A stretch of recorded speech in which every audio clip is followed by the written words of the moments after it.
Good morning. Over the past 2 years, we have faced unprecedented challenges in our classrooms, our school buildings, and our community. I am grateful to our educators, staff, and administrators who have worked tirelessly to educate our students and to provide the social and emotional supports to guide them through this stressful and uncertain time. Over the past several years and continuing through the pandemic, we have been able to expand and strengthen many academic and social and emotional initiatives. These efforts have included expanding math and literacy interventions at elementary, middle, and high schools, expanding electives in number of AP classes with a more diverse student enrollment, expanding access to technology, both devices and software at all levels, and provided training to educators to facilitate mastery of new applications and skills. And finally, strengthening our longstanding inclusion by the formation of a dedicated leadership team devoted to ensuring that both our professional development and our policies and practices are current, thoughtful, and dynamic. I am proud that we have continued to make so much progress on our system-wide goals over the past few years. However, the financial impact of the pandemic, combined with other pressing financial challenges, have created our current fiscal reality. While we have worked diligently to manage costs with minimal impact to students and staff over the past 2 years, we have now reached a point where we must make extraordinarily difficult choices. We knew that our budget would be very tight this year as we did everything possible to maintain academic and social and emotional support for students while keeping our class sizes reasonable. This approach was critical given the needs of our students and staff as they returned to in-person school full-time following a year of hybrid and remote schooling models. While we did consider budget reductions last year for this current school year, we decided to delay and instead manage our budget as tightly as possible given the anticipated needs of our students. Unfortunately, a number of unanticipated costs have created even greater financial challenges over the course of this year, including continued COVID costs, a higher than projected number of health plans utilized, a larger than expected decline in revenue from school building rentals, and an increase in substitute costs. To address some of these challenges, we instituted a purchasing freeze in January of this year. For the past several years, we've been able to use budget surplus from the previous year to balance the budget for the following year. This year, we do not have a budget surplus to balance next year's budget. In addition, we must cover current operational and contractual costs, as well as address new and/or increased costs, including increased health insurance costs, a more expensive transportation contract for buses and vans, and we need launching and expanding special education programs to meet growing student needs. As a result of the extraordinary challenges both this year and next, we have to close a budget gap of just under $4 million for the 2022-23 school year in order to meet our operating costs. The gap includes approximately $2.7 million in operating expenses and another $1.3 million in special education program development and expansion. Our budget gap was initially $5.2 million, and that number is now lower due to additional COVID reimbursement from the city. With regard to our special education programs, We are firmly committed to expanding programs that allow more Newton students to stay in our district, learning with their friends, neighbors, and peers. We have expected this expansion over the past few years as we observe the needs of our students moving through the system. Launching new programs and expanding current programs allows us to provide the support our students need by hiring additional teachers and staff. Further, expanding our programming options allows us to recognize both short-term and long-term savings, as we would otherwise need to fund tuition annually to outside placements to ensure our students receive appropriate and specialized educational support. In preparing this budget, we have diligently explored all non-personnel options to reduce costs.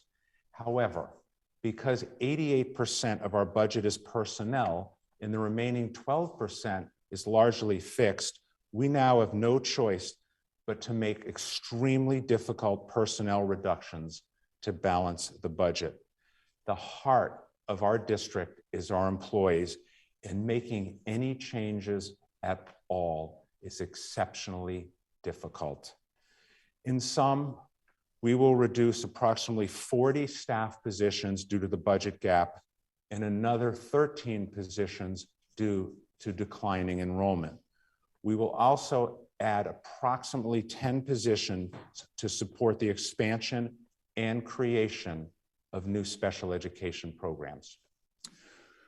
We are doing everything possible to limit the impact on the student and adult experiences in our schools. However, the magnitude of the reductions will have an impact on some of our staff who are already experiencing stress this year. We are also worried that some of the reductions will disproportionately impact some of our most vulnerable students. Given the financial resources available, our collective challenge in preparing this budget was to determine how to balance the preservation of the many positive initiatives, programs, and services created over the last several years with our current fiscal reality. While this budget does reduce some programs and services, it also maintains critical mental health supports added over the past several years and keeps many academic programs in place. So how do we address and go about addressing a $4 million budget gap? The first thing we did was examine our system-wide goals and determine which goals can continue and which goals might need to be paused. We will talk more about this in the coming presentations. We also had to make sure that the health and safety of our staff and students, never more important, could be maintained. We also needed to maintain the ability to provide mandated services across the district. And lastly, we had to ensure that district operations, ranging from transportation to payroll, operations and facilities, can continue to function. So considerations when making the reductions in the budget. First, as I said earlier, 88% of our budget is personnel. Just a few years ago, that number was 86% because we've made a lot of non-personnel reductions in past years. And as a result, the reductions in this budget will primarily need to be in personnel because of the fixed costs in non-personnel. In terms of our system-wide goals for this year, we talk about these goals regularly and always refining and updating them, and we will have to do that considering our staffing for next year, but our goals will largely remain the same around academic excellence. I already discussed educational equity, and certainly social and emotional well-being, never more important than the last 2 years. In terms of family and community engagement, connecting with our community and regular communication is critical. This presentation will be distributed shortly, and we'll continue to communicate regularly through district news and other updates, as well as hear feedback from the community regularly. And lastly, operations. First, we begin with COVID preparedness. And I just want to thank everyone in the district and our families done such a terrific job keeping our schools open for in-person learning throughout the year. Maintaining and updating our school facilities is an ongoing goal. The real progress we've made in terms of technology, not only in the infrastructure, but also the tremendous teaching and educating our staff has done using technology, and finally, transportation. In terms of the budget levers, how do we make decisions as we think about reduction and balancing need? We take a look at 5 levers. Program breadth is critical. That is something the Newton Public Schools are known for. Our electives at the secondary level, our arts programs across the district, just to name a few. Class size is something during challenging budget times we always look at. We're particularly sensitive right now to the connection between educators and students as we think of the last 2 years. Facilities and operations, in our budget, it is maintaining our buildings, something that we've obviously spent a lot of time on the last couple of years, and that remains a priority. Student services, I've already talked about special education. It also includes mental health support and other therapeutic programs. And lastly, educational infrastructure, which includes everything we do to support our educators, professional development, training, other support. And as we move forward in our budget preparation, we examine 2 key questions. What can we preserve, and what will we need to reduce or eliminate? Those were the questions with the whole goal of trying to preserve as much as possible. I'll discuss now by level broadly, and again, we will discuss this in more specifics when we have our presentations beginning next Monday. In terms of our elementary schools, we have a decrease of 42 students from this year to next. We will preserve reasonable class size in a majority of classes. We will also maintain across our elementary schools, given student need, mental health, and behavioral support. In terms of services that we will not maintain at our current level and will either reduce or eliminate, we will have a significant reduction in literacy and math intervention, and our current number of class sections will be reduced, most of those due to enrollment. At the middle school level, where we'll have a decline of 39 students, we will preserve, they will be slightly higher, but reasonable team size averages. We will still have the middle school model with structure and teams, and still access to arts, language classes, and our extracurriculars, which are critical, of course, at all levels. In terms of reducing and eliminate, we will reduce the current number of team teachers. This will result in a small number teaching outside of their area of specialization. We will be eliminating literacy intervention at the middle school. We will also be reducing the current level of math intervention, as well as reducing guidance counselors, which will reduce the current school guidance counselor ratios. Next, at our high school, very small decline. That 16 students is combined with both our high schools. We will preserve the rich student choice and course selection, as well as the breadth of core and elective offerings, as well as our interdisciplinary learning communities, very popular among students. We will have more classes above 25. That's a number that we track every year. We will not be able to maintain our current school guidance counselor ratios, and we will be eliminating one program in career and technical education. Students majoring in that area will be afforded the opportunity to complete their course of study. And again, this will be discussed further at the secondary presentation on Monday night.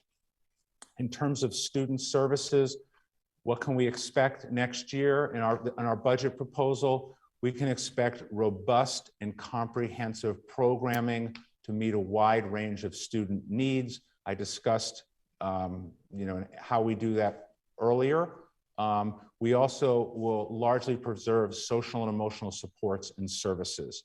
In terms of reducing or eliminating a position, we will eliminate the position of Assistant Director of Student Services. We will also have some instructional roles shifted based upon program shifts and enrollment. Next, in terms of teaching and learning, we will have minimal support for curriculum and instruction in all subject areas in K-8 next year. The reason for that is that our full-time curriculum coordinators in K-8 will be reduced to 0.5 in every subject. What that will do is significantly reduce our capacity for district and department level professional development for curriculum and instruction. It will also largely reduce the support for curriculum coherence, including culturally responsive instruction and the diversification of the curriculum. Lastly, we will not be able to adopt, which we were scheduled to do. We had a team looking at an updated, coherent and aligned elementary literacy curriculum.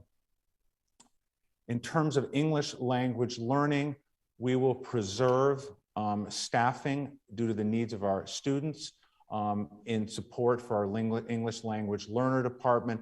However, we will be reducing the administrative support for that department.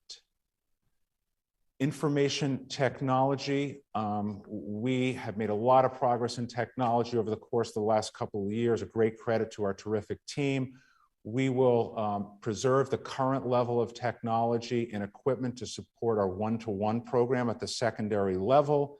However, we will be reducing the current level of support in terms of staffing, both for instructional technology and for administrative technology.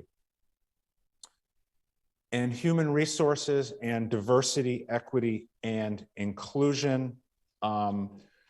We will maintain our current level of staffing and support to facilitate the accomplishment of our goals, particularly when it comes to maintaining a diverse staff. It should also be noted that one of the positions in DEI is grant funded and will continue being supported on a grant. And in terms of administration and operations, we maintain our current level of school-based custodial and clerical support. We do not have options to reduce as we've had reductions in past years. We will also maintain our current funding for maintenance. We will be eliminating some supplies and equipment funding through our per pupil expenditures, as well as administrator professional development and consultants. In terms of our budget, you can see it there. Our proposed budget is $262,070,208. That represents an increase of just under 8.9 million. In terms of the budget calendar, I mentioned earlier, Monday night we'll begin our instructional areas. That'll include elementary, secondary. If we have time, we'll get to teaching and learning and student services. We'll also hear from technology and certainly our non-instructional areas. So depending on where we end up Monday night, you can see we'll continue through Wednesday and Thursday. So it's a very busy budget week. Next week, our public hearing will be April 4th at 6 o'clock, followed by a regular school committee meeting. And then the budget review will be on Wednesday night, April 6th.